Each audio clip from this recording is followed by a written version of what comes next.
Lucas 7, versículo 11 a 17.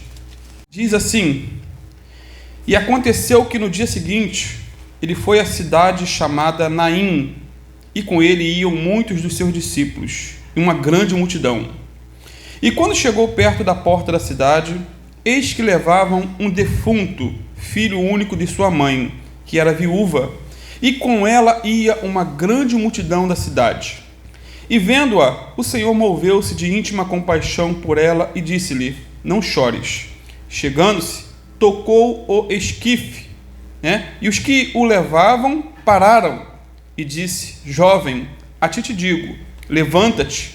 E o que fora defunto assentou-se e começou a falar, e entregou a sua mãe, e de todos se apoderou o temor, e glorificavam a Deus, dizendo: Um grande profeta se levantou entre nós, e Deus visitou o seu povo. E correu dele esta fama por toda a Judeia e por toda a terra circunvizinha. Amém. Os irmãos podem assentar-se e fiquem à vontade, só não pode cochilar. Queridos, Naim era uma cidade bem pequena, localizada a cerca de 40 quilômetros de Cafarnaum, Era uma cidade insignificante, sem expressão alguma, sem nenhuma popularidade. Era diferente, por exemplo, de Jerusalém, a cidade do grande rei Davi, bem diferente. Naim era diferente também de Cafarnaum, que distava 40 quilômetros dessa aqui, porque, segundo alguns historiadores,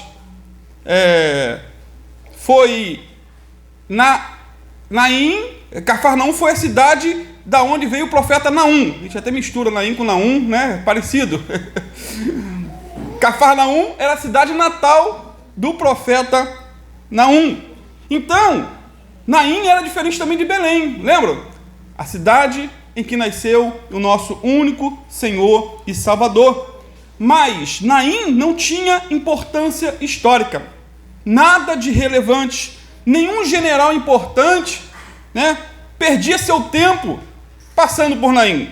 Nenhum rabino de destaque se daria ao trabalho de visitar a cidade de Naim. Mas Jesus Cristo, o Rei dos Reis, o Senhor dos Senhores, o único Senhor e Salvador, o Rei do Universo, ele foi à cidade de Naim. Amados, ele entra nos lugares mais desprezados e afastados da sociedade. Jesus vai aonde ninguém quer ir. Aonde ninguém quer ir. Ele entra na casa onde ninguém tem coragem de entrar. Ele salva uma alma que nenhum pastor daria nenhum crédito, nenhuma confiança que aquela alma poderia ser salva. Lembra de Zaqueu? Era um homem desprezado por todos, mas Jesus entrou na casa de Zaqueu, comeu com Zaqueu, e o resultado final foi qual? A conversão de Zaqueu.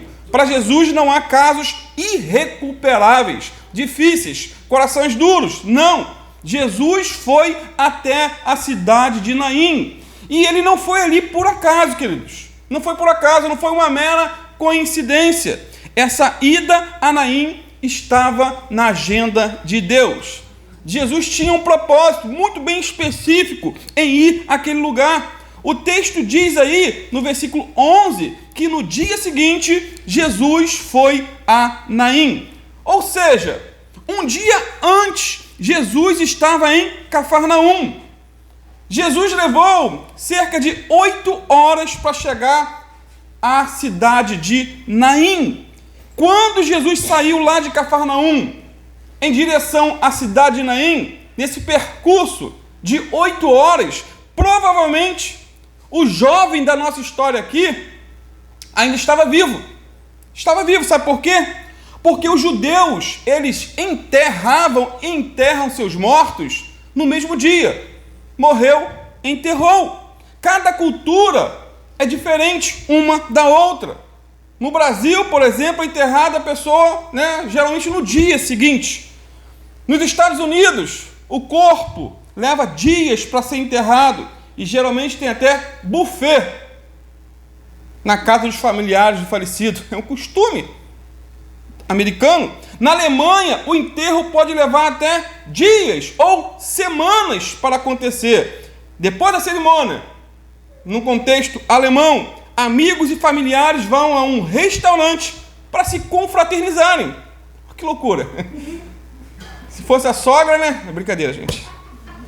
Mas, como já disse, na cultura judaica, o morto ele era enterrado no mesmo dia.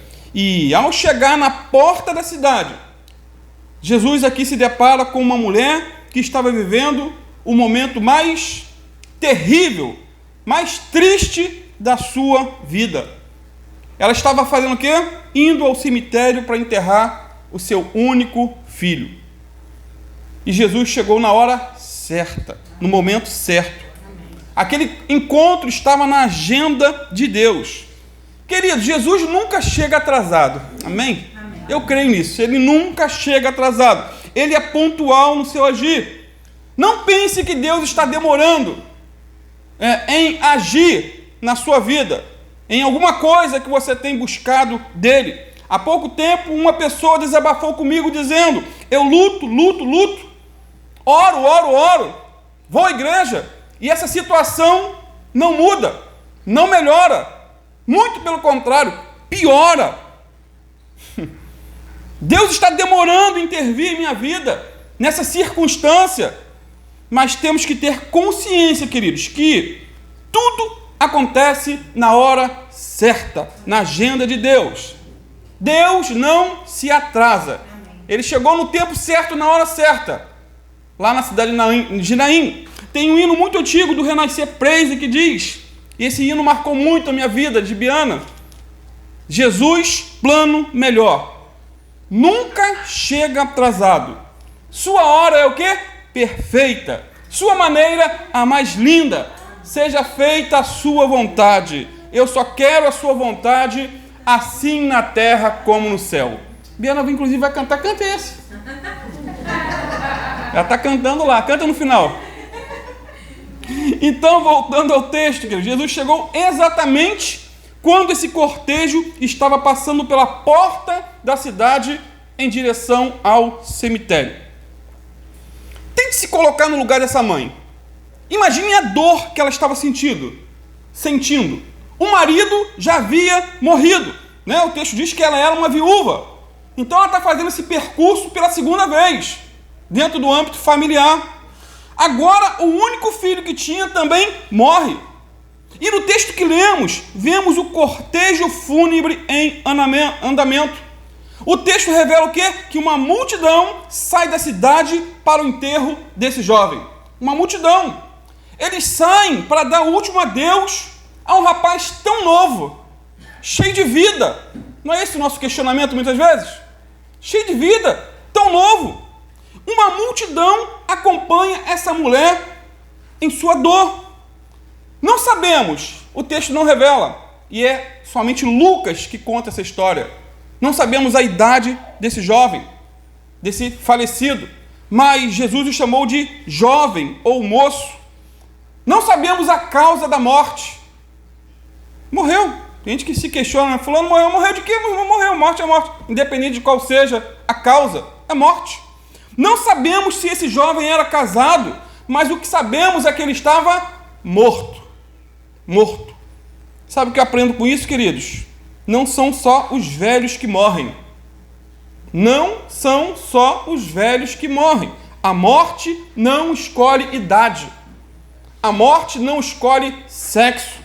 Ela chega aos homens, mulheres, jovens, adolescentes, velhos, crianças e bebês. A morte entra tanto em palácios como em favelas. Atinge tanto a ricos como a pobres. Tanto pessoas doutas ou indoutas, cultos ou incultos. A morte nem sempre segue em uma ordem cronológica do tipo assim: os velhos devem morrer primeiro e os filhos devem enterrar seus pais. Nem sempre seguem essa lógica. Amados, a única certeza que temos em vida, cada um aqui, é que um dia morreremos. Essa é a única certeza de todas. Guardem isso. Governadores intolerantes, governos, ditadores, né? Eles podem prender pregadores do evangelho, mas não podem prender a morte. A morte ergue a sua voz na presença de tiranos e zomba do poder deles. A morte passa por guardas armados e entra aonde quer. A morte levanta sua voz para dizer a um homem que ele é o quê? Uma simples criatura a caminho da eternidade. Simples criatura a caminho da eternidade. E por mais que ele viva 100 anos, 110 anos, o que é isso diante da eternidade? Com ou sem Deus? A morte diz a um homem que mais cedo ou mais tarde, a sua pompa, o seu orgulho, as suas ambições hão de cair por terra. E o que é melhor para se fazer, sabe o que é? É estar bem com Deus hoje, do que um dia ser levado a juízo perante o Rei dos céus. E tendo em mente esse pensamento, precisamos nos preparar para morrer.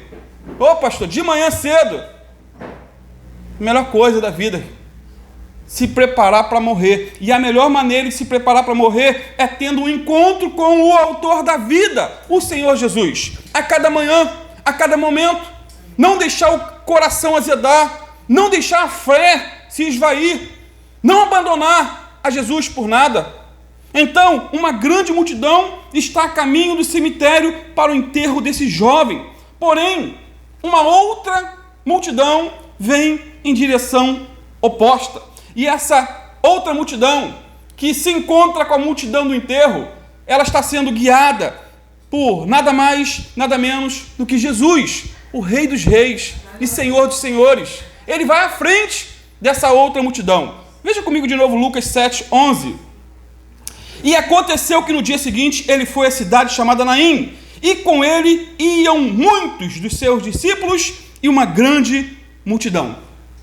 Discípulos e multidão. É interessante, né, esse versículo 11 dizer que Jesus era seguido por discípulos e também por uma grande multidão. Esses são os dois tipos de pessoas que sempre estavam ao redor de Jesus. Se você ler os evangelhos, Mateus, Marcos, Lucas e João, você vai encontrar discípulos e multidões. Qual a diferença de ambos? A multidão, ela é descompromissada. A multidão não tem compromisso algum com Jesus. É temporária. Temporária.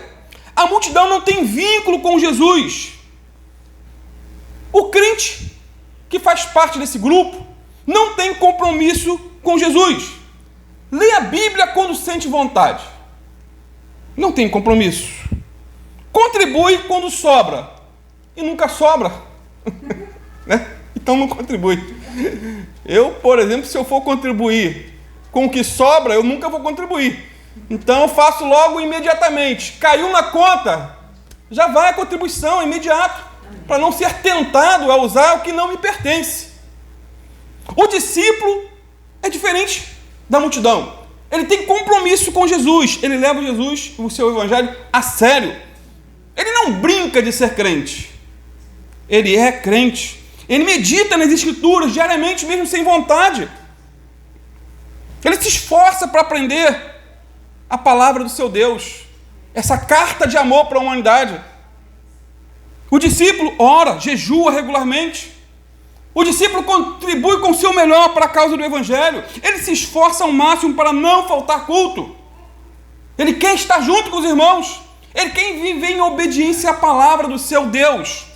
Porém, queridos, o crente multidão só busca Jesus quando a crise chega. Aí, chegou a crise, chegou a enfermidade, ele só vai ao culto para buscar sua bênção, já viu? Tem benção aí, benção, não é nem bênção, é benção. Só vai atrás de benção. Ele só quer ver milagres. Ele gosta de cultos do repleplé. A multidão sempre está nesse lugar, querido. Muita revelação, muita profecia, muito assim diz o Senhor. Sabe por que muitas igrejas lotam com esse tipo de prática? Porque é mais fácil. Né? A pessoa não quer se dar o trabalho de orar, jejuar, ler a Bíblia para descobrir a vontade de Deus para sua vida. Agora, se ela ouve dizer que em tal lugar tem um pastor, um pregador, profeta, sei lá o quê, que revela a tua vida, a pessoa vai lá, lota.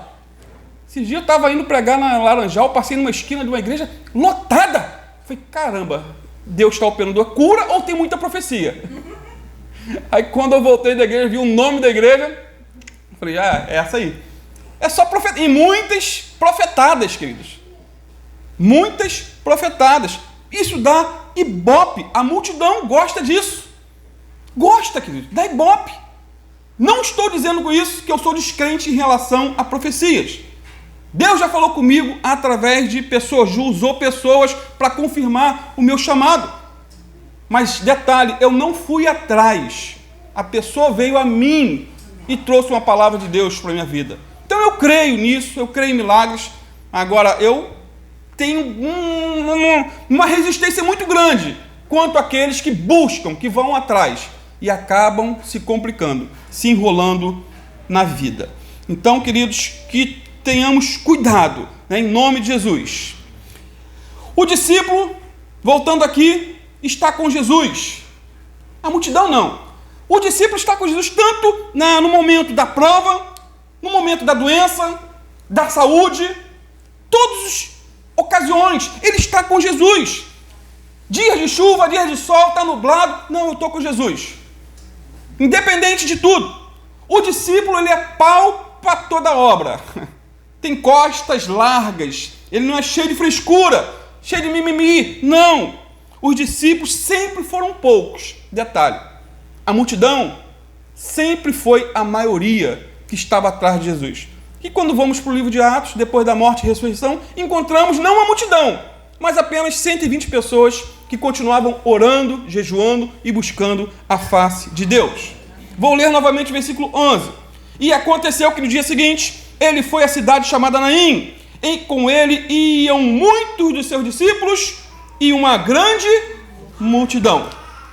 Dois grupos sempre estavam ao redor de Jesus. Repito, e a pergunta que não quer calar é: a qual grupo pertencemos? Luizinho tá animado ali, ó. Luizinho já botando apelido, né? Luiz Fernando. Então, queridos, duas multidões se encontram perto da porta da cidade e aqui nós vemos um milagre. Duas multidões se encontram na porta da cidade e um milagre acontece. Esse encontro não foi, como já disse, uma mera coincidência, mas estava na agenda de Deus. Vemos aqui nesse episódio o encontro de dois grupos, ou melhor, duas caravanas. A caravana da vida e a caravana da morte. Vemos também o encontro de dois filhos únicos. Jesus, o único unigênito do Pai que estava vivo, mas queria morrer. E o único filho de uma viúva que estava morto, mas brevemente voltaria a viver. Vemos também o encontro aqui de dois sofredores.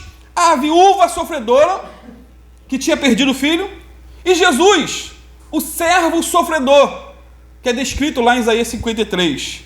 Servo sofredor. E vemos por último também o encontro de dois grandes inimigos. Inimigos mortais.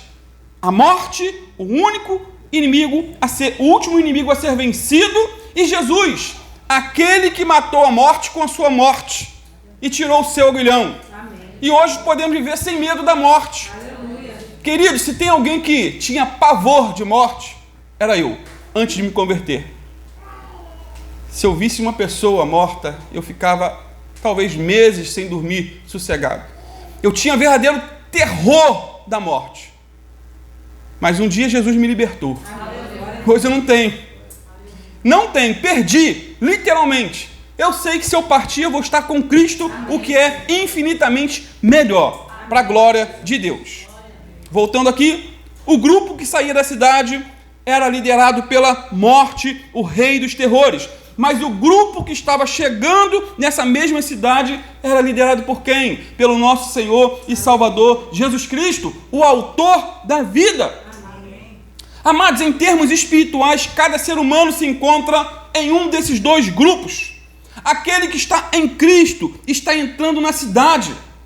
Não na cidade de Naim, mas na cidade celestial, onde habita a paz, a alegria e a presença constante do nosso Deus.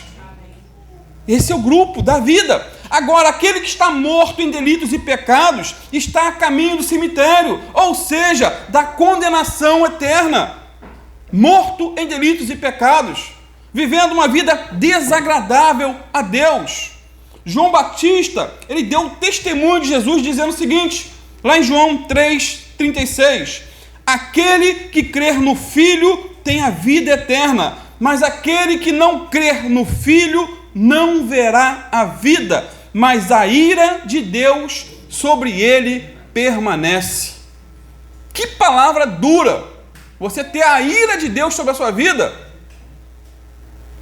Então, amados, quando Jesus chega na porta daquela cidade, ele vai em direção àquela viúva e vê, em primeiro lugar, o seu sofrimento. Versículo 13. E vendo-a, amado, Jesus viu aquela mulher e foi ao seu encontro. Ele não se desviou da mulher. Ele não cortou o caminho para fugir dessa mulher. Sabe por que eu enfatizo isso?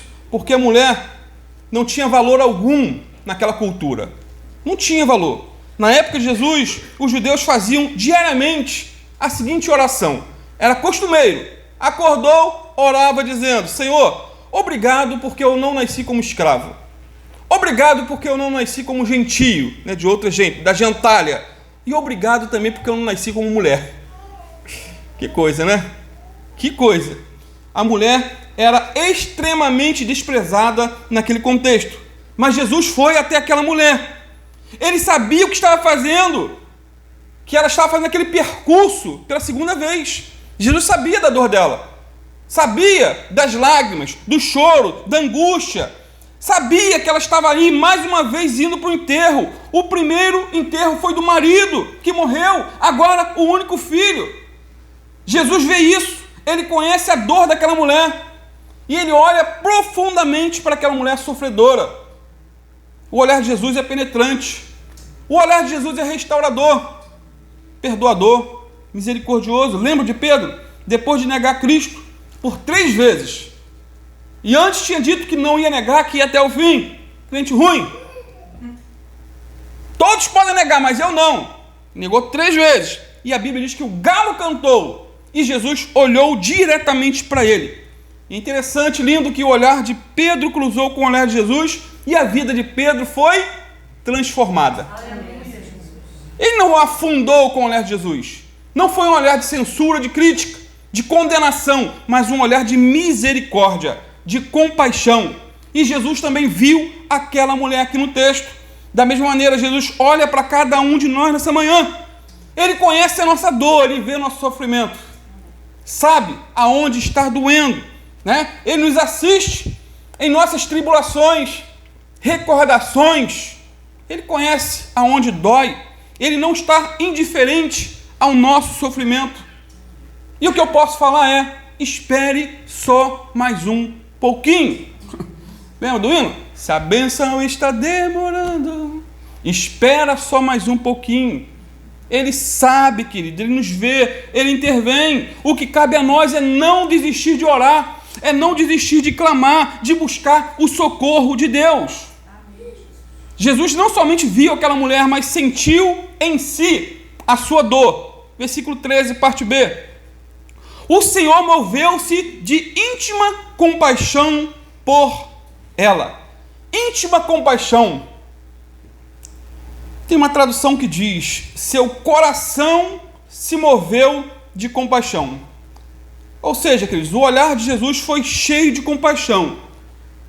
Compaixão é sentir a dor do outro, é sofrer com a dor do outro, se envolver com a dor do outro e procurar resolver a dor do outro.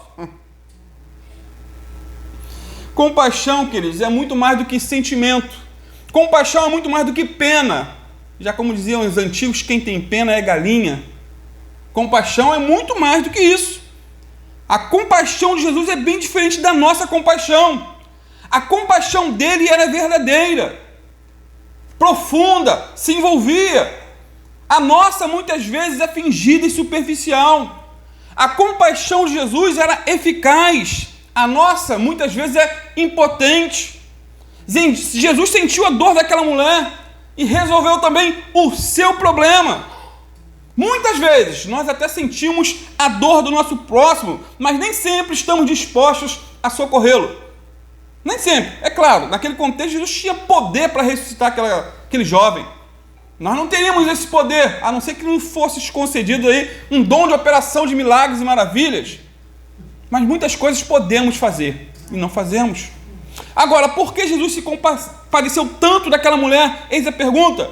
Irmãos, dentro de um contexto judaico, como já disse, a mulher era muito menosprezada. Quando ela era solteira, era propriedade do pai. Quando era casada, era propriedade do marido. Solteira, quem era o dono dela? O pai. Casada, o dono era o marido. E a mulher de nosso texto aqui já não tinha marido. E quem respondia por ela era o seu filho. Só que esse único filho morre. E ela literalmente fica desamparada. Estava sozinha. Aí eu te pergunto, você já se sentiu sozinho, abandonado, desamparado? E às vezes até em meio à multidão? Muitas vezes nos sentimos sozinhos. Você já teve esse sentimento de abandono? Ela sentia isso. Ela sabia que depois do enterro ia para casa experimentar uma solidão profunda por longos anos, até o dia da sua morte. O salmista sentiu isso na pele, mas declarou lá no Salmo 27:10: se meu pai e minha mãe me desampararem, o Senhor me acolherá. Amém. Você não está sozinho nessa guerra para lutar. Juntos, lado a lado, nós vamos caminhar para a glória de Deus. Você não está sozinho. Nenhuma arma contra ti, lembram? Irá prevalecer. Amém. Nós somos mais que vencedores.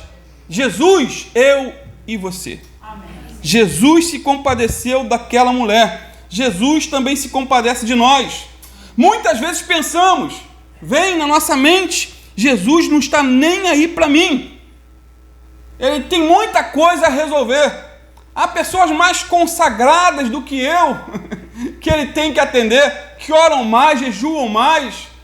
Quem sou eu? Mas a grande verdade é que ele sente a nossa dor. Não servimos a um Deus distante, desconhecido, inacessível. Não, queridos, servimos sim a um Deus que é socorro, bem presente na hora da angústia. Lá no livro de Hebreus 4:15 diz: porque não temos um sumo sacerdote, se referindo a Jesus, que não possa compadecer-se das nossas fraquezas, porém que, como nós, em tudo foi tentado, mas não pecou. Amém. Não pecou. Amém. Concluindo, além de ver e se compadecer, o Senhor Jesus também falou com aquela mulher. Versículo 13, parte C. E disse-lhe, o que Jesus disse para a mulher? Primeira palavra? Não chores. Não chores. A coisa mais comum é chorar.